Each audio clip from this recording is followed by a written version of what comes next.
പ്ലാച്ചിമടയിൽ വീണ്ടും ഫാക്ടറി തുറക്കാൻ ഉദ്ദേശമില്ലെന്ന് Coca Cola company. മറുപടിയുടെ അടിസ്ഥാനത്തിൽ കൊക്കക്കോള കമ്പനിക്ക് പെരുമാട്ടി ഗ്രാമപഞ്ചായത്ത് അനുമതി നിഷേധിച്ചതുമായി ബന്ധപ്പെട്ട ഹർജി സുപ്രീം കോടതി തീർപ്പാക്കി.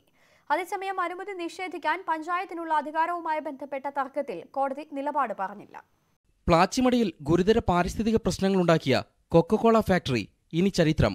ജനകീയ പ്രതിഷേധങ്ങൾക്കിടെയും ഫാക്ടറി തുറക്കുമെന്ന് ആവർത്തിച്ച് പ്രഖ്യാപിച്ചിരുന്ന കൊക്കക്കോള കമ്പനി തന്നെയാണ് പദ്ധതി ഉപേക്ഷിച്ചതായി ഇന്ന് സുപ്രീം കോടതിയെ അറിയിച്ചത്. ജലചൂഷണവും പരിസ്ഥിതി പ്രശ്നങ്ങളും സൃഷ്ടിച്ച ഫാക്ടറിക്ക് ലൈസൻസ് നൽകാൻ 2004 പെരുമാട്ടി പഞ്ചായത്ത് 3 വ്യവസ്ഥകൾ മുന്നോട്ട് വച്ചിരുന്നു.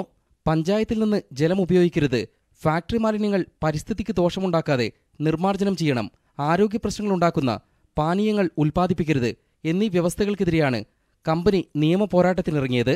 12 വർഷത്തോളം പഴക്കമുള്ള കേസ് ഇന്ന് പരിഗണിച്ചപ്പോൾ ഫാക്ടറി അടച്ചുപൂട്ടിയതിനാൽ നടപടികൾ അവസാനിപ്പിക്കണമെന്ന കൊക്കക്കോളയുടെ ആവശ്യം കോടതി അംഗീകരിച്ചു. ഒരു പരിധിവരെ ഈ കേസിൽ വിസ്താരം പൂർണ്ണമായിട്ട് നടന്നാൽ തന്നെ കൊക്കക്കോളയ്ക്ക് എതിരായിട്ടുള്ള ഒരു വിധി വരുമെന്ന ഏതാണ്ട് ഉറപ്പും.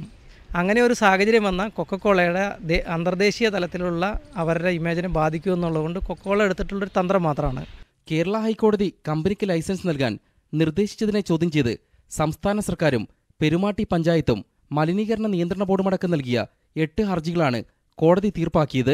പരിസ്ഥിതി നിയമങ്ങൾ ലംഘിക്കുന്ന ഫാക്ടറികൾക്ക് അനുമതി നൽകാതിരിക്കാൻ പഞ്ചായത്തിനുള്ള അധികാരം സംബന്ധിച്ച നിയമപരമായ വിഷയത്തിൽ കോടതി തീരുമാനമെടുത്തില്ല.